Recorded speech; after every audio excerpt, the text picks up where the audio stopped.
اور پھر علماء جو وارث انبیاء ہے، تو علماء بھی آ کر صرف فضائل میں وارث انبیاء نہیں ہے. یہ جو صرف عزت اور احترام کے لیے جملہ کہتے ہیں کہ ہم وارث انبیاء ہیں، صرف فضائل میں نہیں بلکہ سختیوں میں بھی تو پھر علماء وارث انبیاء ہونے چاہیے. مجھے یاد ہے خود یہ علامہ محمد حسین نجفی صاحب کے ایک مقلد علی پور میں انہوں نے یہ بات ہمیں سنائی کہ علامہ صاحب کہتے تھے کہ ہم نے تبلیغ کا حق ادا نہیں کیا.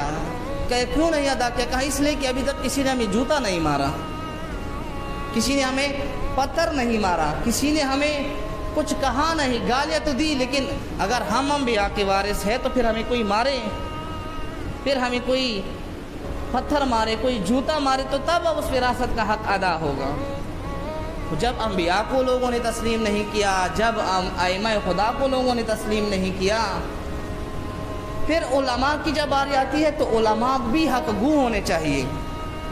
مثلا پہلی شخصیت جنہوں نے پاکستان کی سرزمین پر ان چیزوں کے خلاف اقدام کیا وہ خود یہی آیت اللہ علامہ محمد حسین نجفی صاحب ہیں کہ انہوں نے سرزمین پاکستان میں آ کر شرک و غلو کے خلاف، رسومات کے خلاف، دین کے اندر نئی نئی چیزوں کے خلاف سب سے پہلے قیام کرنے والی شخصیت یہی ہے. لیکن قوم نے اس کے ساتھ کیا کیا؟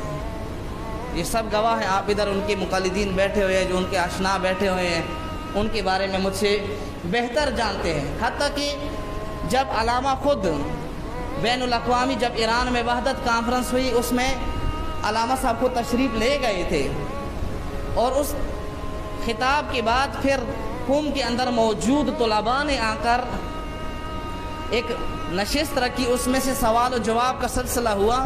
تو وہاں پر اس وقت علامہ صاحب نے اصلاح رسوم والی کتاب لکھی ہوئی تھی. ان علماء نے، اب اندازہ لگائے، قم میں بیٹھے ہوئے علماء جو 1400 سال بعد علامہ صاحب کو باقاعدہ کہا کہ علامہ صاحب آپ نے یہ کتاب قبل از وقت لکھی ہے. یعنی 1400 سال بعد بھی اگر کوئی دین بیان کرے تو یہ قبل از وقت ہے.